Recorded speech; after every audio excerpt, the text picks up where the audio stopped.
Hi, I'm Candace, founder of Sufficient Grace Social Services, where our mission is to create awareness for the prevention of child molestation, child sexual abuse, child abuse, and neglect, to help children to gain confidence and to find their voice, and also to help find healing from past sexual abuse and other childhood traumas through Christ.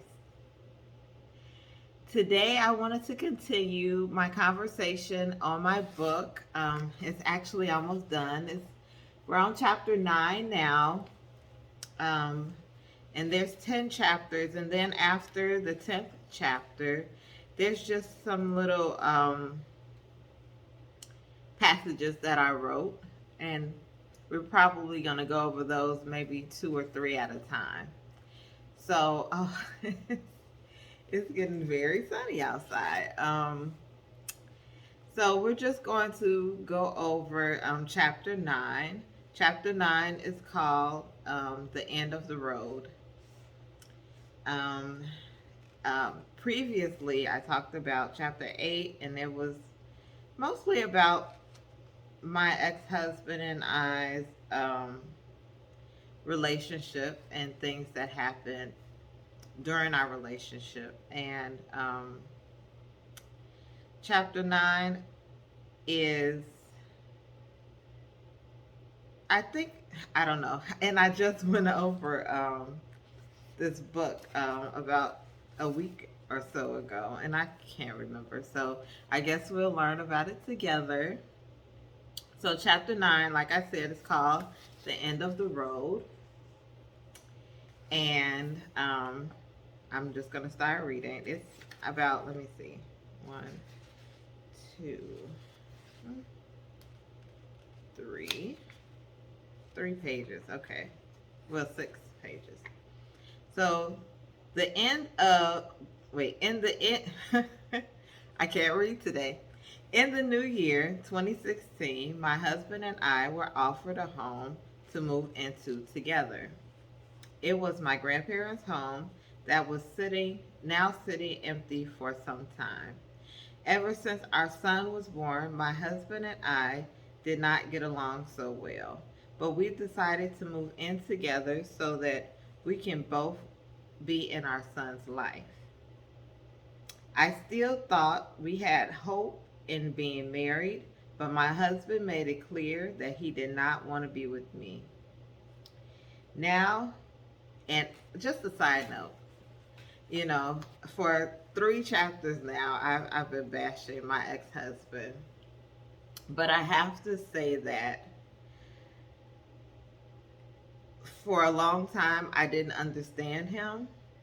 And we were, okay, just a little backtrack. If you've been following my videos for a while, my ex-husband and I pretty much virtually had no contact other than him calling to talk to our son maybe once or twice a year.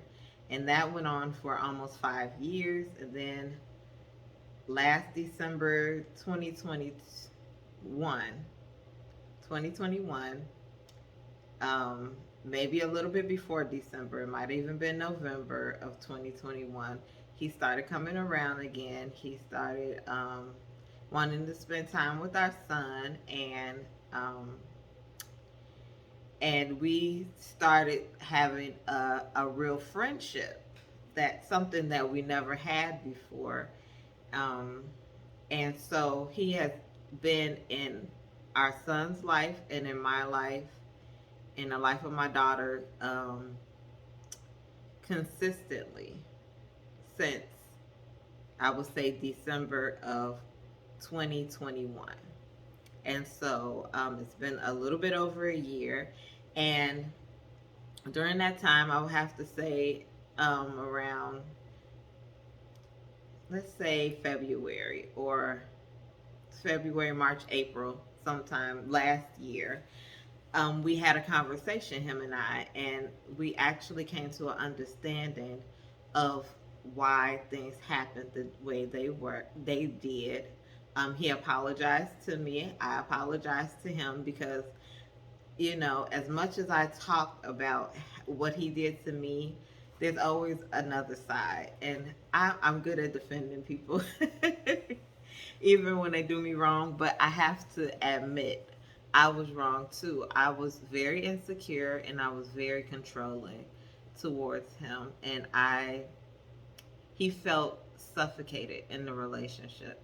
And I have to say, I can see that because as much as I'm not a jealous person, I'm not going to sit there and say, "Oh, you're looking at this person, you're looking at that person." Believe me, I this is my motto. They want you, you want them. Y'all be good together, you know? So I'm not a jealous person, but I am a needy person, or at least I was a needy person back then. And so I needed his attention. And when I felt like I didn't get his attention, the attention that I felt like I deserved or that I needed, I acted out.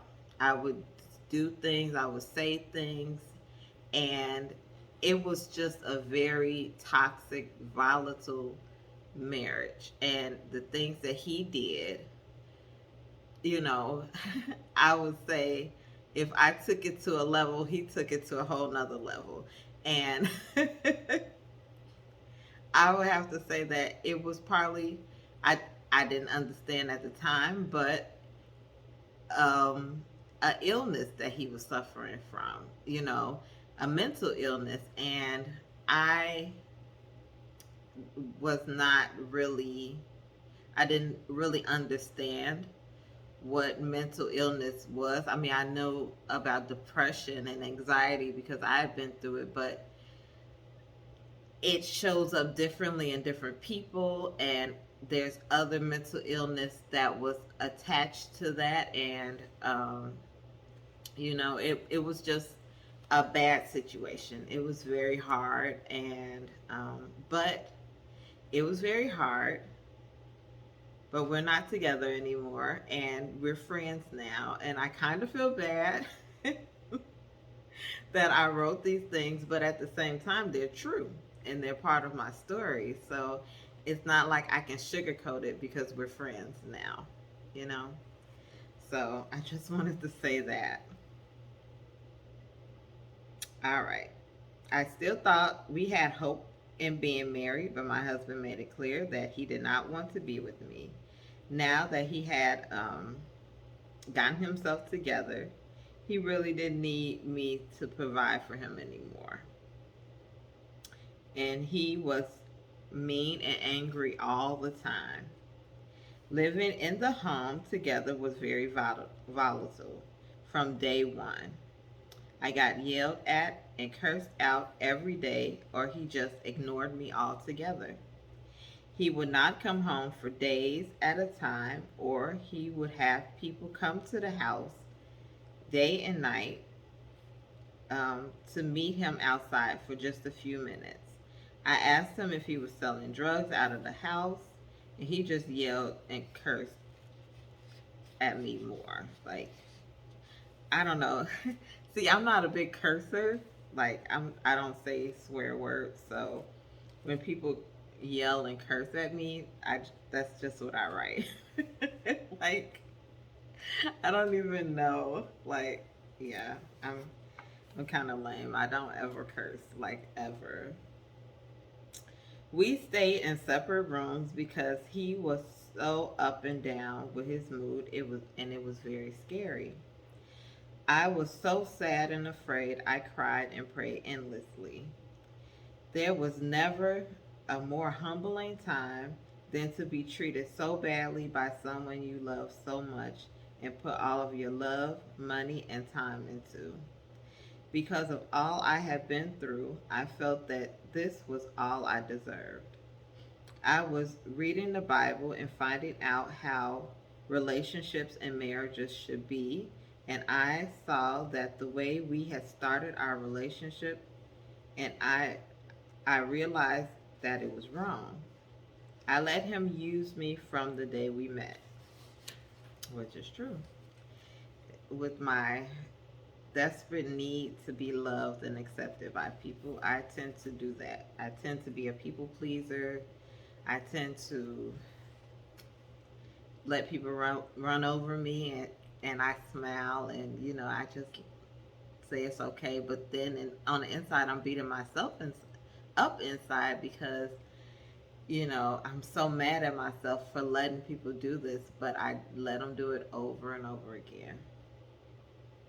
So, let me see. I gave him my time, my money, my body because I wanted him to love me so much.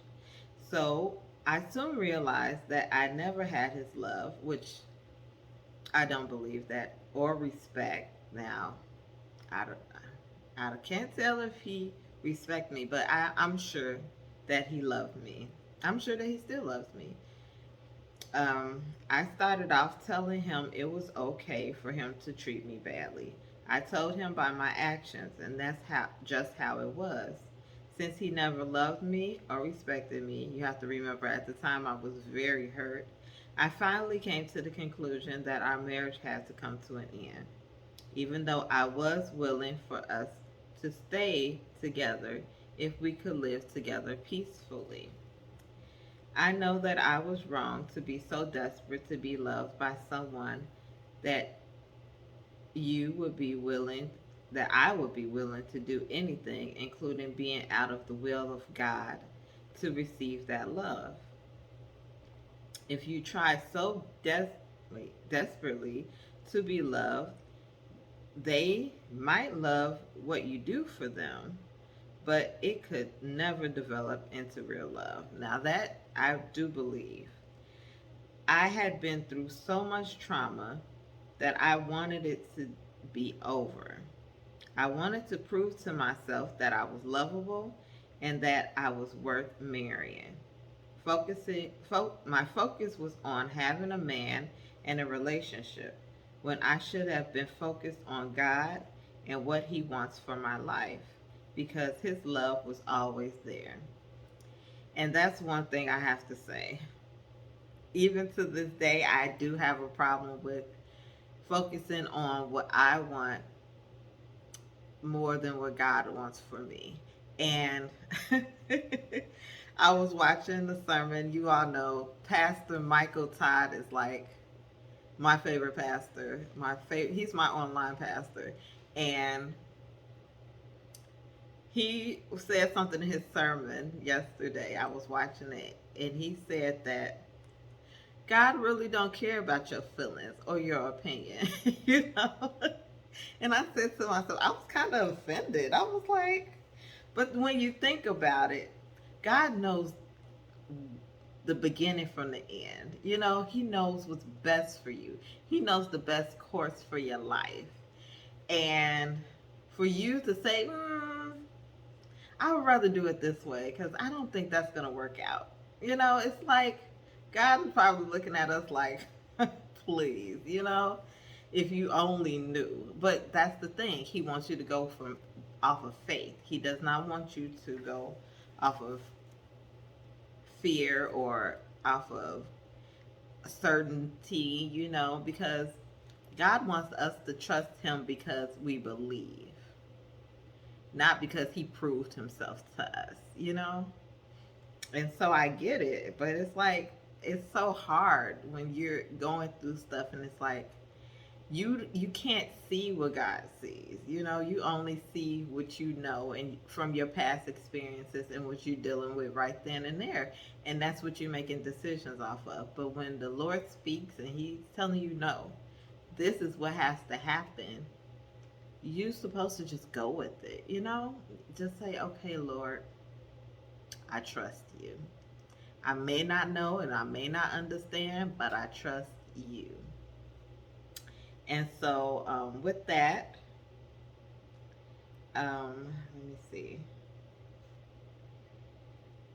Those nights when I cried, and there were many of them, God was always there. I have recently come to realize that God's love never leaves us, no matter what we do. God loves us when we do wrong as well as when we do right, because God is love and all He can do is love. No one is perfect, and God is not looking for perfection. He is looking for obedience. In a nutshell, he's looking for obedience. Living in the home with my husband had gotten so bad, I had to call the police on him a couple of times. One time in particular was a day where he had been smoking in his room, which I asked him not to do because cigarette smoke would go all over the house. Our son was born with a lot of breathing problems and a lot of allergies, and one of the things he had to stay away from was cigarette smoke. And every time he went to the doctor, is anybody in the house smoking cigarettes? It was like, what could I say? Really? Anyway, I guess my husband was trying to hurt me because all of a sudden he took our son and took him in his room and locked the door. And that's the thing. And I think that, and I remember that situation. And knowing what I know about my ex-husband now, he was tired of me. He was tired of me because to this day, I am a micromanager. Okay. I am a micromanager. I am trying to get better. Recognizing it is the first step, but I micromanage my family. And I know he was tired of it. And even to this day, you know, now that my ex husband and I are friends, we still, sometimes I try to micromanage him, like his eating. It's like, you're not supposed to be eating that, and I'm one of those people. And I need to stop because I know that the more you nitpick at people, the less they hear you. And so I have to learn how to say my piece and let it go and then let them do what they're going to do. They might mess up, but that's their life, just like I mess up. God tells me to do things over and over again, and then He sits back and watches what I do. And I might mess up. And so I have to stop with the micromanaging. And I know at that time, my son was so sick, and it was like, I don't want him to be near this. I don't want him to be near that. I was very scared. And he knew I didn't want him smoking in the house. I don't think he cared, but he didn't take it seriously. And so the fact that he didn't take it seriously made me think that I needed to keep reminding him of this fact. And I know I was getting on his nerves. He was getting on my nerves. So I will continue. All right. So I kept knocking on the door, begging him to let our son out, and he would not listen. So I called the police, and when they came, I told them what happened, and they told me to wait outside. I waited outside in my car while they talked to him. A couple of minutes later, they came and talked to me. They told me that he said it was all just a misunderstanding, and when I go inside, he would give me my son. I did not believe him. Yeah. And I put in here just a little side note. My husband was very charming and convincing, much like a con artist. He could convince most people to do anything for him. And I have to admit, there's no lie to that. Okay, there's nothing I can say. He's very charming and he's very convincing, even to this day. So they told me everything should be all right. If not, I could call them back. Before I got to the front door, they were gone. When I got inside, he was not out of the room with our son. Instead, he was now on the phone with his uncle, which his uncle is like around his age, laughing and saying, "This B, you know, thought she was going to do something to me." He was saying all types of things about me, but I continued to knock on the door, asking him to let my son out. He was not listening. So I said, I'm going to call the police back. So he opened the door and flung our son to me. I mean, he literally just, he tossed him. And I didn't know he was going to throw our son. Our son was like 6 months old at the time. And he just flung him at me. And I caught him before he hit the floor. Oh, it was scary. He was about, okay, he flung our son to me. He was about 6 months old at the time. I caught him just in time before he hit the floor. Then my husband put his fist right on my face and said, B, you know, the curse word, I should punch you in the face. He said it was so much anger, I thought he was going to do it. I was afraid, but at least I had gotten my son back unhurt. At that point, I knew that we could no longer live together.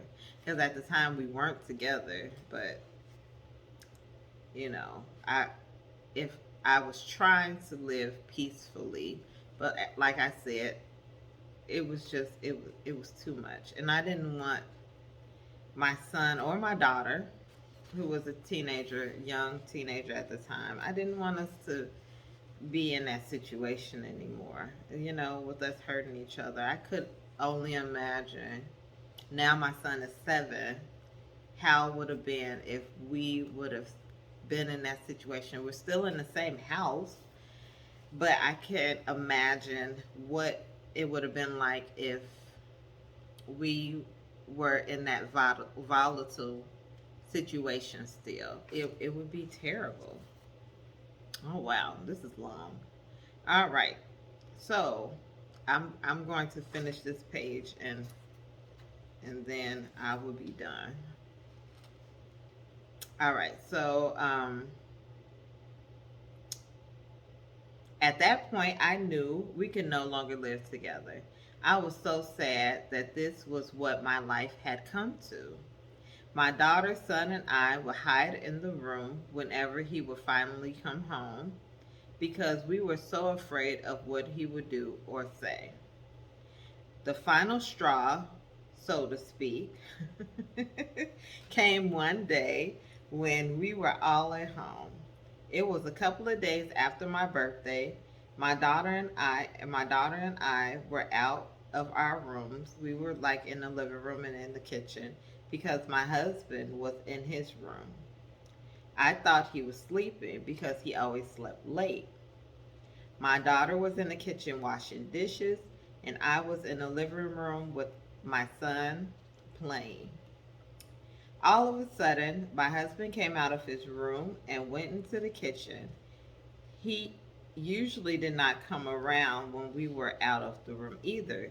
So this was strange, and I instantly felt uneasy. At that point, we were just avoided each other. 100%, no words. I mean, he had not been speaking to me the whole time we lived there. But at this point, I had stopped communicating with him too. It was like no conversation. It was nothing we could do. The only time he ever spoke to me was if he needed me for something. Like if he needed a ride somewhere or if he needed me to do something for him, then he was nice. He was sweet, you know, until after I did what he did. And then it was right back to nothing, you know. And I have to say, a lot of my relationships in my life has been that way. Like people are nice to me long enough for me to do stuff for them. And I don't get it. It's like it has to be me. It has to be me because too many people have done that to me in my life. So while my daughter was doing the dishes, he went over to the sink and started yelling at her for banging the dishes around. It was sad to say that he always acted like he didn't like my daughter, which isn't true. I don't know why I wrote that, but that's not exactly true. He didn't act like he didn't like her. He acted like there was a problem. Like it was always him versus her. Like they were rivals for my attention. So he always made me feel like I loved her and took her side, then I was against him. So it was always a bad situation. And that's what I was trying to explain. So I always tried to diffuse the situation and show my love for both of them, which it wasn't on her part at all. She was a child. So it was me trying to convince him that it wasn't that way. It wasn't like I was choosing my child over him, like, because they're not equals. But she's a child. I'm going to love my child and defend my child, you know. And I just have to say, he was never mean to her. Other than, I don't even think that was mean. He was stern with her, but as far as he never hit her, he never like intimidated her, he wasn't abusive towards her. Let me put it like that. He, as abusive as he was towards me, he was never abusive towards my daughter. He actually cared for her, but he thought that I took up for her more than I took up for him. I didn't see it that way. I saw that they were, one's my husband and one is my child. She is a child. I'm going to show her love and I'm going to show her compassion. He thought that if he was to tell her to do something, I would go behind him and say, you know what, maybe you don't have to do that. And he didn't like that. But, when you have a blended family, sometimes situations like that, okay, let me discipline her. Let me do that because, this is my child. And even though he had been in her life since she was 5 and she was 13 at this point, it was like, you can't only just discipline her. You have to show her, you have to be all types of things in her life. And like I said, he wasn't abusive, but he wasn't a hands-on dad either. He wasn't a hands-on husband. He was there. So anyway, I was tired. I tried to diffuse the situation and show my love for both of them, but it never got any better. At this point, I did not care about hurting his feelings because he was a jerk. My favorite thing to say. I was afraid, but the Lord gave me the strength to stand up to him. I finally saw it for what it was. He was a bully, and that's what it was. Yes, right there. He liked to push his way around, and when he didn't like something, he was a bully. I was a bully too. So, yeah. But you weren't going to bully my child because she didn't do nothing to you. And he was bullying my daughter. And I wanted her to see that I would always stand up for her and keep her safe. So I told him he was not allowed to talk to her that way. And I did not want him to say anything to her at all. I had finally come to the point where it's like, okay, you're around. You don't say much to her. I mean, you don't, but so you can't tell her anything. Like, when you discipline a child, you have to show them that you love them and you care for them.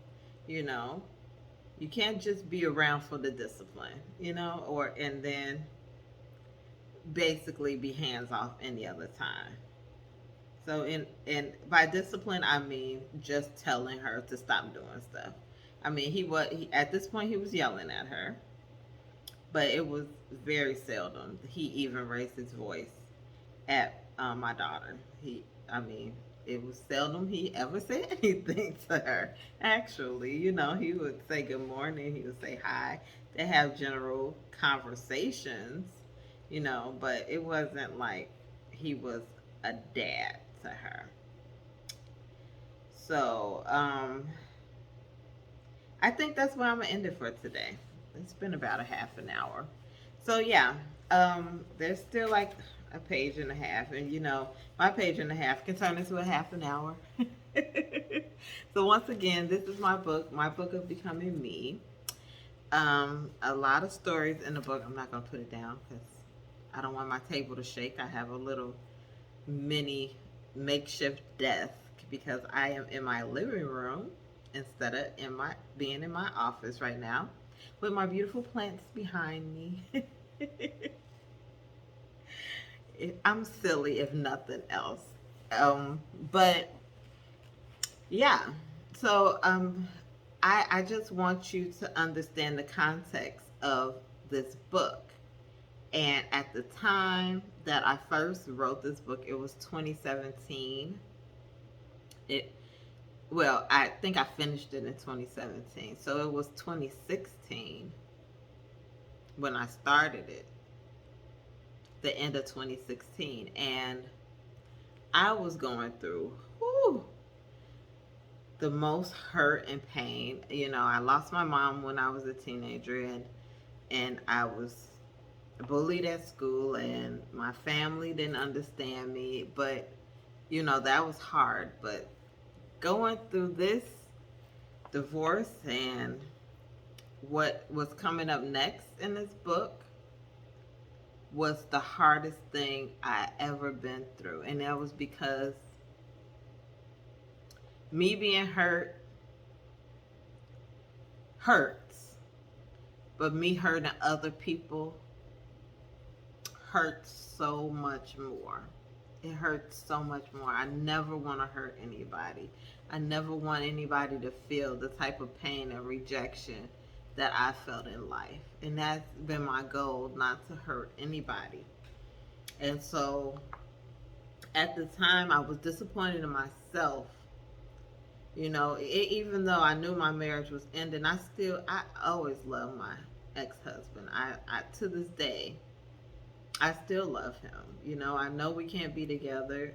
I understand that, and I'm fine with us being friends. I actually enjoy our friendship because it is understood. It's understood.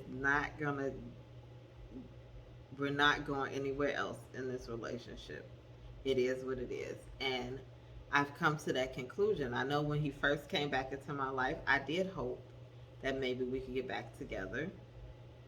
Um, but I know now that it's not going to happen. And honestly, I don't want it to happen because really, he's still who he is.